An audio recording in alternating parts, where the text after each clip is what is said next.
Di 0215155111 dan saat ini saya sudah bersama dengan Bapak Hairul Anam, Ketua Tim Solidaritas Munir atau Kasum. Selamat malam Pak Hairul. Selamat malam. Ya, bicara mengenai bebas bersyarat yang diterima oleh Polikarpus, ya, pastinya memang menolak. Apa sebenarnya argumentasinya? Ya, saya mau koreksi Pak Menteri ya. Kalau ini sesuai dengan hukum, terus ini hanya adalah kasus biasa buat extraordinary crime. Oke, saya akan berangkat dari logikanya Pak Menteri, karena jangan-jangan ini ada skandal besar di pemerintahan Jokowi, entah Jokowi yang dibohongin oleh bawahannya, atau ini permainan elit politik karena Jokowi dekat dengan Hendro Priyono. Kita nggak tahu itu. Tapi begini, kalau dikatakan ini kasus hukum biasa, oke, kejahatan biasa gitu ya? Kejahatan biasa, saya ikutin itu. Di dalam konteks kejahatan biasa ada aturan, ada PP nomor 32 tahun 99, ada PP 28 tahun 2006, terus ada PP nomor 99 tahun 2012.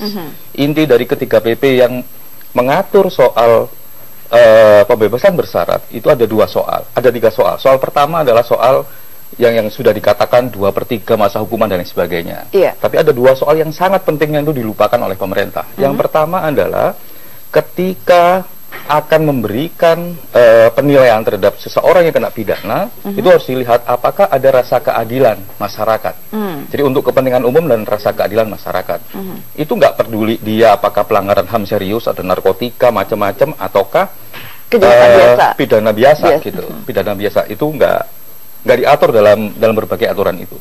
Yang kedua adalah apakah dia sadar dan menyesali perbuatan pidana yang telah dijatuhkan oleh dia. Dua hal itu yang nggak pernah diukur. Itu ada di pasal 43 misalkan di PP 28 2006. Ada juga di peraturan Kementerian Hukum dan HAM sendiri nomor 1 tahun 2007 dikatakan begitu. Apakah dia menyesali atas tindakan pidana yang sudah dijatuhkan? Iya, menariknya justru Polikarpus merasa tidak bersalah, tetap dia tidak merasa. Faktanya tidak hanya ngomong tidak bersalah, tapi dia selalu mendestruktif kasus ini. Bahwa kasus ini nggak ada, kasus ini nggak pernah melibatkan Badan Intelijen Negara. Padahal jelas-jelas misalkan hubungan Polikarpus dan Indra Setiawan yang tadi juga disitir di berita ini, yang Indra Setiawan mengatakan bahwa Polikarpus adalah agen BIN. Kenapa agen BIN? Ada surat tugas dari Badan Intelijen Negara diantarkan sendiri oleh Polikarpus, dan Indra Setiawan meminta Polikarpus untuk ketemu dengan pejabat BIN. Dan itu bisa ketemu sama Pak Muhdi PR sama Pak As'ad di mana? Di kantor Badan Intelijen Negara. Loh, kalau ini kan berarti dia agen BIN betulan gitu, bukan bohong-bohongan. Nah, dalam konteks itu saya kira ada skandal besar ini yang harus diselesaikan. Kasus Poli kasus kecil sebenarnya, tapi efek yang ingin ditimbulkan oleh kasus ini sangat besar. Kenapa demikian? Pembunuhan almarhum Cak Munir adalah kejahatan serius, melibatkan Badan Intelijen Negara, menggunakan fasilitas negara, tidak hanya pesawat yang tadi dikatakan oleh teman kami dari Kontras, tapi juga uang yang dipakai dalam operasi ini yang diakui oleh Kolonel Budi Santoso, Direktur 3 Badan Intelijen Negara, terus berbagai fasilitas, termasuk fasilitas merubah skedul Polikarpus yang harusnya waktu itu dia terbang ke Beijing, ke Cina, menjadi terbang ke Amsterdam, ke Singapura. Tanggal 5 dia terbang ke Singapura pakai duitnya Garuda. Tanggal 6 dia juga terbang ke Singapura bersama Cak Munir. Di situlah pembunuhan itu terjadi. Sehingga dimensi kasus ini serius sebagai kejahatan negara. Nah, kalau terus dimensi pemberian kebebasan bersyarat dalam konteks hukum ini melanggar hukum. Ya, pembelaan dari Menteri Menkumham sendiri juga melihat bahwa ini kan sebenarnya juga hak dari narapidana untuk bisa mendapatkan pembebasan bersyarat begitu kan. Dan ini juga katanya sudah peninjauan kembali sudah 2 kali dilakukan. Jadi begini.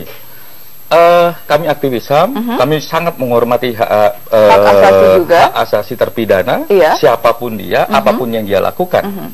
Tapi yang harus dicatat adalah secara prosedur ada aturan kayak begitu. Yang kedua, dalam konteks hak asasi itu ada limitasi. Limitasinya adalah apakah orang yang melakukan perbuatan itu menyesali atau tidak. Itu penting. Kenapa demikian? Karena itu menjaga agar tidak terulang lagi. Kayak misalkan saya punya atau semua orang punya hak kebebasan berekspresi, menyuarakan pendapat. Siapapun boleh, demo boleh dan lain-lain boleh. Yang tidak boleh adalah berdemo dengan cara tidak damai, petanteng-petenteng bawa senjata, itu nggak boleh. Sama dengan kejadian di Polikarpus, itu hak dia, tapi penikmatan atas haknya secara konsep hak asasi manusia itu bisa dirampas, bisa dikurangi. Baik. Gitu. Nah, kemudian nanti dari teman-teman dari Kasum dan mungkin juga dari Kontras, apa yang dilakukan ke depannya dengan terkait dengan pembebasan bersyarat? Tapi kita harus break dulu, kita akan kembali saat lagi, tetaplah bersama kami di Ada Apa Berita. Polri memiliki keterampilan intelijen, memiliki senjata, karena ditemukan oleh TPF waktu itu Polri pegang senjata, ada nomor registernya, terus dia bebas di luar dengan loyalitas yang tinggi seperti itu, dia bisa dia sangat punya potensi merusak semua bukti. Oke. Seperti apa? Menghilangkannya, menghancurkannya, atau kalau ada saksi yang penting, dia juga bisa membunuh atau menghilangkan nyawa saksi tersebut. Toh dia terbukti melakukan pembunuhan yang sistematis, yang susah untuk diungkapkan. Dia punya keterampilan untuk itu. Apakah ini pernah dipikirkan oleh menteri, pernah dipikirkan oleh Jokowi, yang dimana waktu presiden itu, waktu kampanye mengatakan bahwa kami akan menyelesaikan berbagai kasus pelanggaran HAM, termasuk kasus Munir. Bagaimana dia akan menyelesaikan kalau orang-orang yang punya potensi menghancurkan semua dokumen soal kasus Munir dibebaskan gitu, diberi kebebasan untuk melakukan itu? Ini kan skandal jadinya. Lah, artinya ketika pembunuhan Munir dikatakan juga skandal, bagaimana negara terlibat melalui BIN gitu ya, dan dengan pembebasan ini juga dikatakan ada skandal juga begitu. Betul. Ini bisa dua hal analisa soal skandal. Skandal pertama adalah skandal di internal pemerintahan Jokowi. Bisa jadi komitmen hak asasi manusia Jokowi ditantang oleh kerusakan-kerusakan di dalam internalnya. Karena memang putusan terhadap pembebasan Polikarpus melanggar undang-undang, melanggar rasa keadilan masyarakat, dan nggak ada jaminan bahwa Polikarpus menyesal kok. Itu yang pertama. Sehingga keinginan Jokowi ditantang oleh internalnya. Atau skandal berikutnya yang jauh lebih besar, yang dilakukan sendiri oleh Jokowi. Apa itu? Jokowi selalu bersama-sama dengan Hendro Priyono. Waktu kampanye kemarin, siapa Hendro Priyono? Dalam temuan TPF, dalam berbagai dokumen hukum yang ada, Hendro Priyono adalah salah satu orang yang bertanggung jawab atas pembunuhan Munir ini. Belum lagi Pak As'ad Said Ali, wakil ketua BIN waktu itu, yang juga muncul namanya dalam perdebatan sekarang sebagai calon kuat kepala Badan Intelijen Negara. Terus mau jadi apa ini? Ini skandal besar. Tapi itu belum terbukti di pengadilan. Ini baru pertemuan dari tim pencari fakta. Itu pertemuan dari tim pencari fakta dan berbagai fakta di persidangan. Misalkan soal As'ad Said Ali, dia yang tanda tangan suratnya Polikarpus yang diberikan kepada Indra Setiawan. Gitu. Baik, kita tahan sebentar, ada penelpon. Kita sapa. Halo, selamat malam. Sayang sekali terputus. Nah, artinya justru dengan banyaknya fakta-fakta tersebut, loh kenapa malah jadi Polikarpus ini dibebaskan bersyarat, walaupun secara administratif mungkin memang memenuhi syarat ya? Enggak juga, karena tadi ada poin yang, jadi tidak, 2 poin tadi ya. Pembebasan bersyarat itu tidak hanya ngomong 2/3 sudah dilakukan. 2/3 memang sudah dilakui oleh Polikarpus. Yang lain, apakah dia menyesal? Enggak menyesal, dia malah bangga. Kesan kami begitu. Dan biasanya kan juga ada pertimbangan seperti misal bertingkah laku baik di dalam penjara. Terus juga menghormati rasa keadilan masyarakat. Ini kan nggak ada. Semua masyarakat resah gara-gara Polikarpus. Jangan-jangan besok pagi dia bunuh siapa? Dan apalagi kita melihat Polikarpus tidak langsung pulang ke rumah. Ada pertanyaan juga, kemana dia perginya? Kalau kami yang ada di Kasum tidak risau dengan keselamatan Polikarpus, karena nggak ada orang yang akan mengganggu Polikarpus, karena dia tipe loyal, tipe yang terdidik. Tapi justru dibahayakan atau diwaspadai adalah dia akan melakukan sesuatu kepada tadi ya, entah itu barang bukti atau saksi. Ada penelpon lagi, kita sapa. Halo, selamat malam. Halo, selamat malam. Dengan siapa, di mana? Dengan Faisal di Depok, Mbak. Ya, silakan, Bung Faisal. Jadi kalau ini kembali lagi kan ke soal lama akhirnya. Kalau yang perlu dijelas, Mas, apakah itu pembebasan itu zamannya menterinya SBY apa Pak Jokowi yang perlu diperjelas ini? Sebetulnya yang membebaskan kasih remis ini siapa gitu?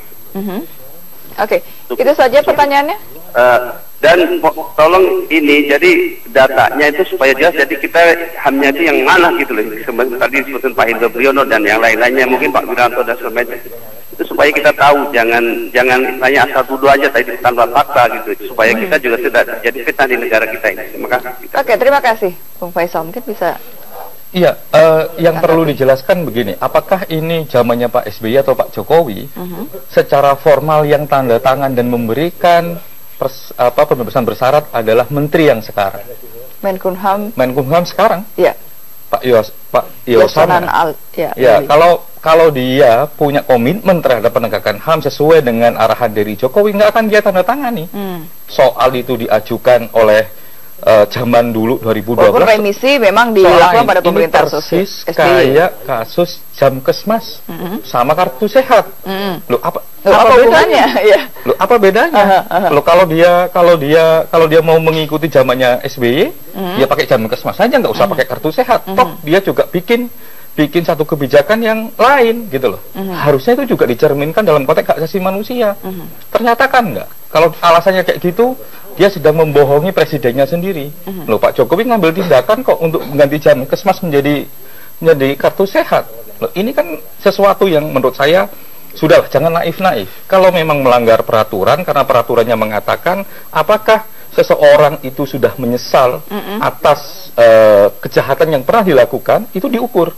Polikarpus nggak pernah menyesal. Dia malah bangga.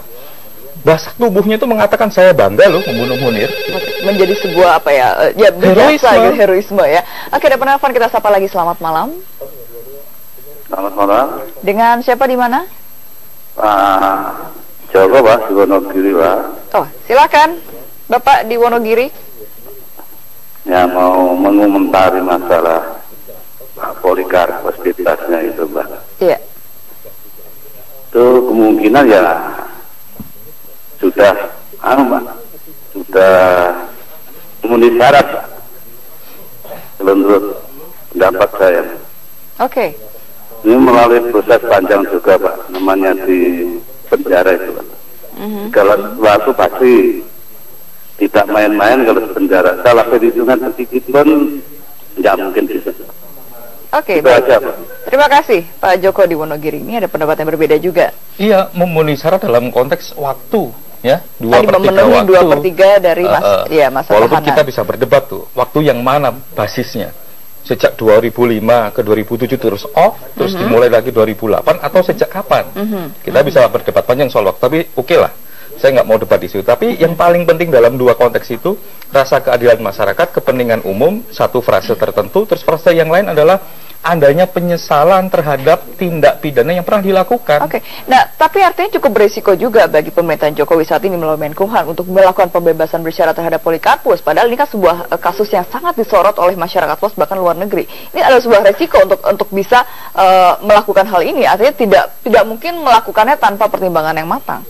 Menurut saya ada dua hal yang tadi. Satu soal skandal yang tadi saya jelaskan, atau memang soal kecerobohan saja. Oke. Kalau saya kecerobohan saya nggak setuju. Karena apa? Sebelum bahaya sekali nih kalau seorang pejabat negara melakukan kecerobohan seperti ini. Yang ceroboh kok memang bukan sesuatu yang istimewa. Ceroboh itu biasa-biasa saja dan manusiawi. Karena gitu. biasanya saya Indonesia akan memaafkan ya. Saya menolak itu karena apa? Sebelum Pak Jokowi dilantik, kami ketemu sama tim transisinya, menjelaskan seluruh proses hak asasi manusia, termasuk kasus Munir. Saya sendiri datang ke sana, menjelaskan bagaimana kasus Munir, apa yang penting, karena menurut beliau masalah HAM adalah masalah yang prioritas, juga termasuk kasus Munir di dalamnya. Baik. Nah, dengan pembebasan bersyarat dari Polikarpus, apa yang dilakukan oleh tim dari Kasum sendiri? Kami ada 3 hal yang kami minta kepada Presiden Jokowi, dan ini mudah. Tidak perlu 5 menit. Ini kerjaan 5 menit saja. Yang pertama, memerintahkan kepada Menteri untuk membatalkan putusan tersebut secara hukum sah dan boleh. Yang kedua, memerintahkan kepada Jaksa Agung untuk mengajukan PK terhadap kasus MUH DPR agar kasus ini running kembali.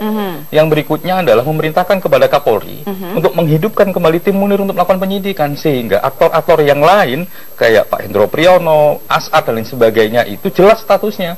Kalau dia tidak bersalah, ya nyatakan tidak bersalah. Sudah dilakukan tindakan, sudah bertemu misal dengan Sekap atau dengan Kapolri? Kami komunikasikan itu dengan pihak istana, tapi belum ada respon. Sangat disayangkan sekali. Kemarin ketika butuh, gampang sekali kita komunikasi. Sekarang ketika menjabat, susah sekali kita komunikasi. Kita berharap Pak Jokowi dan stafnya mendengar ya. Terima kasih Pak Hairul atas informasi dan sharingnya. Pemirsa jangan kemana-mana, kami memiliki informasi